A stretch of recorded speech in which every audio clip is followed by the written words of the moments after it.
Yes, I'm involved in the AI 3SD network and in PSDS and in the RSC interest group. But today I'm really talking to you more as I would in my job in Southampton as a chemist and a personal tutor to discuss what is a PhD, why you might want to do one, what do you get out of it, what's going on basically here. I will try and answer the questions about all a number of the different types of PhDs and the experience that you can have. But we're limited here, but I'm happy to answer questions and answer questions in the future as people start to think about what they might be doing with their futures. Okay, so let's just start by saying sort of my perspective on the whole thing, particularly because we're coming from AI 3SD, CICAG, and PSDS, is we're talking about largely science here. PhDs exist obviously in humanities, in social science, in engineering, and some of the work that goes on with, particularly with the machine learning, AI and so on, certainly crosses some of the boundaries from traditional science into computer science and the social sciences, because it's all about adoption of technology and so on. But the perspective I'm coming from here is that we're looking largely at scientific disciplines, but we're looking at the sort of digital way in which we're transforming the way we do science now. And that's affecting a lot of the way that we both undertake the science and undertake the training of scientists. And you'll have seen quite a lot of that in the Skills for Science program that you've been listening to and in the internships that have been going on. So let's be clear that in principle, PhD is about research. There are some aspects of PhDs that are about scholarship. If you want to look into more details of research and scholarship, that's one of the things that's kind of required to understand when we're trying to fill in the forms that the university requires us to fill in after a viva for a PhD to explain whether somebody has achieved the relevant sort of standards. But we're talking about doing research here. And it's also probably obvious to many of you already that in some cases it's essential for your career or has become essential. Just like in some careers it has become essential that you have a degree now before you can enter the career. There are many levels of jobs in industry, in academia, in other places where essentially you have to have a PhD. But whilst that may be a driving force to do a PhD, it's really important that you understand that you're undertaking research, and that's what you really want to do if you're going to do a PhD. So the other thing I should say is research is hard work. So many of you have been involved in some research over the summer. You may well have been doing projects with research, and you discovered that it's not, I mean, doing experiments in teaching labs in traditional undergraduate courses can be hard enough sometimes to get it to work well. But when you're starting new things, then research, you discover just how long and hard work it is. So it takes time. Sorry, the printer started up here. I hope it's not going to be too bad a noise. Takes time to learn the techniques. Many experiments don't actually work, and at least certainly not the first time that you do them. They usually do in the end. That's the great thing about working in a research group. You can usually find solutions to the problems. Obviously, at the most cutting edge areas, some of these things can take a very long time, and your part in a PhD may be only to get some things going, move things on, but not actually get to the whole thing to work. That may take a number of PhD students. It depends on the scale of the research. I'll pause for a moment and see if I can. Hopefully my printer here will quieten down. Problem of not being the only one using their systems.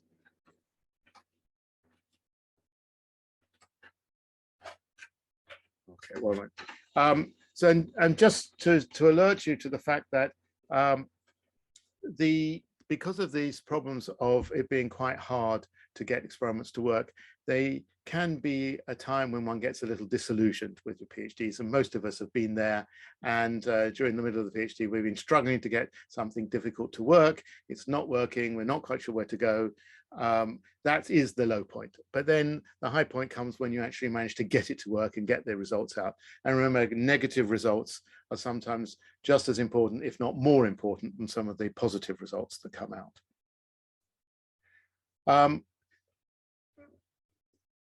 Yeah, okay. So we're talking about research in science and increasing engineering. Scientific research is typically a group effort. So this is a little bit different from the humanities and to some extent social sciences and mathematics are somewhere between. In some areas you go off and think, and in some of the pure theory areas you might well go off and think up and spend a long time thinking about some fundamental thing that's happening.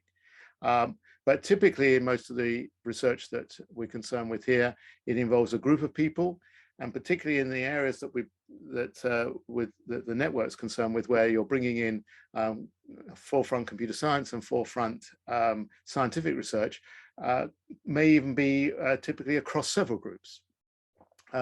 So the research atmosphere is very important. So when you're looking and thinking about what research you might want to do, you should be aware that different groups run in different ways. And I should point out that some research groups are more competitive than others, and some are more collaborative than others. Depends a little bit on the nature of the subject and the nature of the people. But some of these things are important to understand when you're looking at what research group you might wish to join.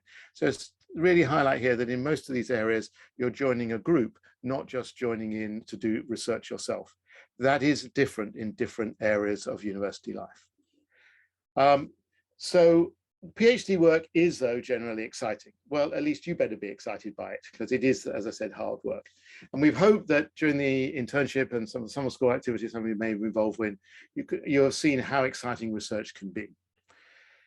What's really nice, though, is that having, say, from an undergraduate course, you might have seen that you're looking across a range of areas in a discipline, that you may have had an opportunity to concentrate to some extent in an area by doing a project, or at least narrow down the areas that you're studying. But the PhD is an opportunity to study something in depth and make a new and original contribution. And if you're lucky, you may even help save the world, at least a little bit at a time, because one is usually doing most of these PhDs with an overall objective in mind, understanding why your piece of work is important to the whole piece. That impact may occur many, many years later. If it's the more fundamental it is, the work you're doing, the less direct the impact is, but understanding why it's important to do your work for what it could be useful for in the long run is something that's very important too. And I know increasingly important to people starting their PhDs. So how do you find your PhD? I'll move my window of people here. How would you find out an area to work in? Well, as I said, you really need to be interested in the research area. You're going to be working very hard, dealing with quite a lot of challenges. So you need to want to do the work. Now, you may have ideas about what you want to do, but typically in most of science engineering, you're going to join a funded project. Otherwise, you're going to have to raise the money yourself to do the PhD. So there's got to be a good deal of overlap between what you're interested in doing and the work that's being funded. You need to be excited about the research challenge. So it's not just doing something and interest in the area.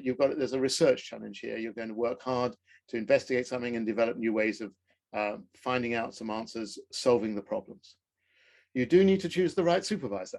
It's got to be somebody that you get on with, somebody that you can respect, and somebody you believe who can advise you in the right way to do things. Similarly, you'll see that reflected in the ethos of the group. So ethos of the group was driven by the supervisor, but is also made up with the aspects that the group members contribute. So this sort of environment, the social environment for the research, is really, really important. When I was choosing my PhD, one could have had, was thinking about the choice between a very senior person, for example, maybe, who was very globally respected, but was very busy, involved in lots of other activities, and may not be around all the time, but might have a large research group that could support you. Or the other extreme might be a new, young, starting out person who's very dynamic, not too many people in the research group, but the person won't have more time to spend with you, working on the research together. So these things are all different from one group to another, and you need to look at that just as much as you need to look at the particular topic that you are trying to take research in. Okay, oops. Now, why is it not moving on here? Okay, there we go. So if you need to look for a PhD, how do you start? Well, you're probably in a university already. You might can find out what's going on in your own departments by asking around, ask your personal tutors. You're probably exposed to quite a few members of the staff who are teaching, but you probably haven't come across all the members of staff, and you probably haven't even come across what their real research subjects are. Many people teach something that's not exactly what they're researching on, and they may research on quite a few things. So asking around, but also looking, we will advertise PhD places, so particularly funded ones. So findaphd.com, in particular, so Southampton, for example, they're advertised under the jobs.salt.ac.uk, and I think actually under jobs.ac.uk as well, because they are considered to be jobs. They're also looking places like New Scientist, Chemistry World, Physics World, and so on for adverts. Typically, because of the costs here, you may not find individual PhDs places advertised there, but a collection in a department or an advert for a doctoral training center and things like that we'll come on to in a moment.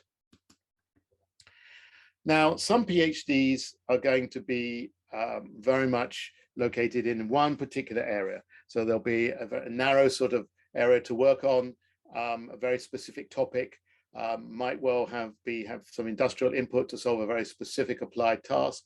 Others will be very interdisciplinary and may range across very broad disciplines. And some are set up in unusual areas because of a need that was perceived in the country to train people in a particular interdisciplinary area. And some of those will be these doctoral training centers, CDTs, set up by the research councils. Others will just be interdisciplinary because people have a particular topic and interest, and they may involve, as I said before, several research groups. If you do look at the doctoral training center, be aware that these are typically at least 4-year PhDs, whereas more generally others may be 3 or 3.5. But the initial year is more of a training year. You won't necessarily go in on a very defined project at that stage when you start that year, and your choice of projects will evolve over that first year. Whereas with other PhDs that are directly funded, you will join a research group to do a particular project right from the beginning. Ooh, why does it do that? Okay. So industrial sponsored PhDs, quite a lot of these things. Now, some of these will just be that a company has provided the funding or part of the funding for a PhD to work in a research group. Some come very specifically from schemes like called CASE words or ICASE, where these are very specifically funded as joint academic industrial PhDs.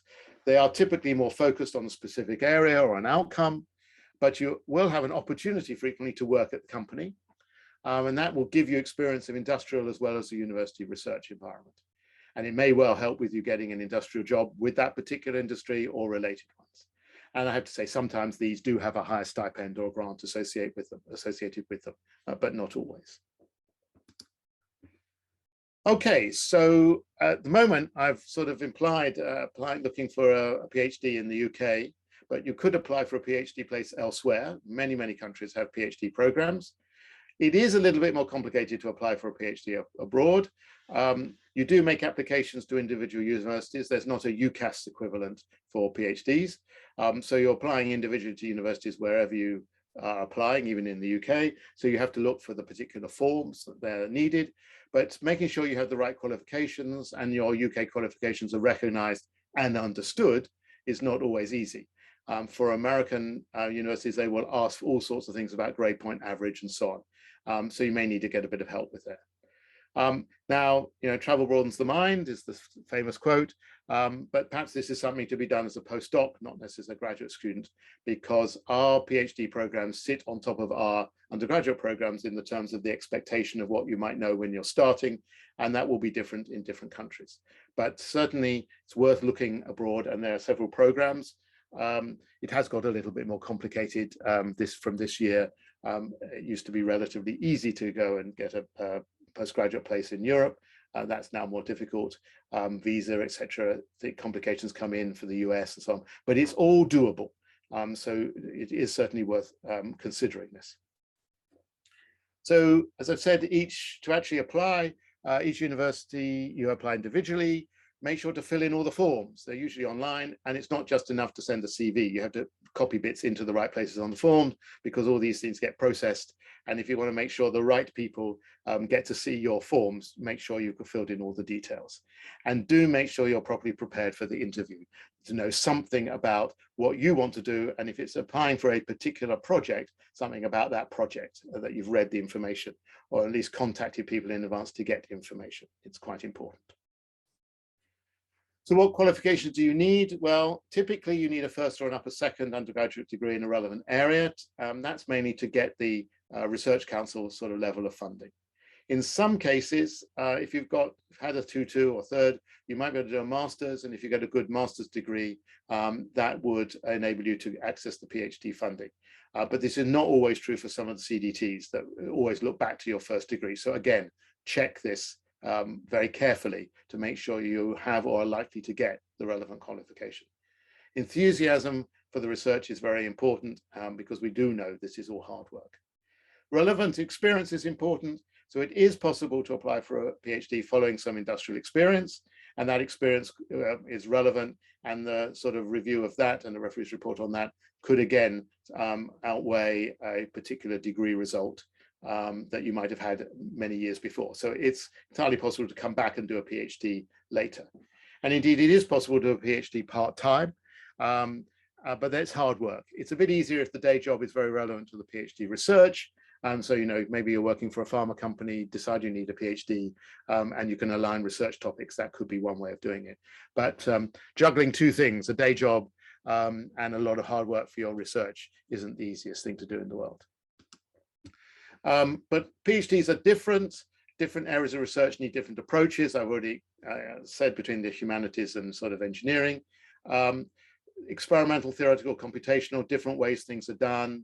You might be designing and building a new piece of equipment to start a whole new experiment from scratch. Obviously, a lot of that will be in the problem solving, getting the equipment going, and less in the results. Some may be more fundamental, some may be more applied, some focused versus more interdisciplinary. Lots of different options out there for you to find something that fits what you want to do. But what else do you get out of your PhD, or what do you get at? Well, you should hopefully get some new research. You'll write some reports. You'll write papers to the literature and go through the whole process of getting them published. Give talks at conferences, from conferences that might be small local things within one university to conferences directed to a PhD student audience and wider international conferences. You might, if you're lucky, get a patent, and you certainly at the end will get a thesis, because that's what is evaluated for you to get your PhD. So quite a number of different types of output here. And that leads to all sorts of other things coming out of a PhD. So what you get out of it is not just getting the research done and learning how to do that in-depth research, but you certainly learn how to plan things, how to design stuff, how to communicate and network with people. I'm talking here about how do you make sure your stuff is done in the workshop, or your sample gets analyzed and you get the right results and you get things to do with them. How you really organize your time, work efficiently, work with other people, write good documents, write good papers, give good talks. All these are hugely important skills, whatever career you take on next. So to just follow, you get the opportunity to go to conferences. You might get a secondment to another university or to a company or to some other aspects of university life. Time industrial labs can be very important. Get involved in various competitions that you might be able to win. Opportunity to get involved in teaching, and opportunity to be involved in the school and wider university activities and contribute to those. All of these then build up that general set of skill level and transferable skills, as well as the actual pure research and the techniques and things you learn. So how much you get paid? Well, the EPSRC Research Council standard rate is now running about 16,000 per annum. That's not taxed. You do need to be eligible, i.e. a UK citizen, be resident, etc., etc. Some CDTs and industrial cases have enhanced stipends. Some industry-linked ones may pay more, and you will get paid usually, but not always, when you're working in the company. When you actually want to know what the cost of having you, there's a whole other area, which is the fees need to be paid as well. These are not too bad, but it varies depending on whether the extent of teaching nature in the course and overseas and others. But just to highlight, perhaps not relevant to all of you, but any of your friends applying, that overseas fees are now considerable, and that's a real problem if people are trying to get together the money to support a PhD place. So got not enormously wealthy for doing it, but you should be able to live okay. It's now usual for PhDs to be funded for 3.5 to 4 years. Used to be 3 years, but you must have written up and submitted within this time. In the past, people did experiments for 3 years, and then they had about a year on sort of nominal registration where they paid a minimal fee and they wrote up then somehow looking after themselves. That's no longer possible. So you have to finish within the time. Otherwise, there are penalties that the departments face. So you've got a bit more time in one way, a bit more paid for time, but you have to be actually finished. After your PhD, well, you might want to apply for an industrial job, typically perhaps in the area of your speciality, but not necessarily. You could look for a postdoc to add new skills, usually with the thought to ensure your skills match some potential career. So you might have got one set of skills in your undergraduate degree, some basic there, a particularly enhanced knowledge in one area of a PhD work, and then realized if you want to pursue some bigger goal in the end, you need some other skill that you can get in through your postdoc. And I would have said, if you're thinking of an academic career, a postdoc and potentially a postdoc abroad is essential. But a PhD also prepares you very well for jobs in teaching, particularly in the sort of secondary school area as well. Things just to highlight what you should be thinking of and what you're as to do and need to have to do. Keeping good notes is essential. Keep track of the literature, particularly keep a good record of that great figure or important data you found, so you can go back and get it and know where the reference is. Make sure you know where all your data is. Have a good file structure so you can find things. Use an electronic research notebook if you can, much easier to share and communicate and find and search and reuse. Use a reference manager to manage that literature. Talk to people all the time. And above all, you've got to be having fun. It won't be fun all the time, but basically it needs to be fun. You need to be doing something that you want to be doing, because it is, as I say, hard work. And then ask. I mean, it's really important here, and this is something we're really trying to encourage. Be part of the community. Join your professional body. That might be the Royal Society of Chemistry, Institute of Physics, British Computer Society, etc. Join in that conversation. Make sure you raise issues. If you see a problem, tell someone. Don't leave it, whether it's you've got the problem, somebody else. You're part of a community. We need to know about these things and help people, and make sure you know where you can get the help you need. We're trying to make sure those help structures are available and easy to use, but it's really important that you seek help. But talking and asking, communicating is really, really important here. There are always multiple sides to this, and you've just got my view, and here is the mouse's or rat's view of the experimenter. So always remember, mostly in the chemistry work I do with, we don't have to worry too much about what the experiment thinks, but of course when we're doing some of our more socio-technical stuff about whether people adopt software, it's very important to understand what the researchers are thinking at the same time as what the people who are instituting the research and creating the tools are thinking. So thank you very much for listening. This comes from the New Yorker, and they didn't believe that the communication superhighway could supersede schmoozing. Well, we just have to learn to schmooze over Zoom these days. So thank you very much.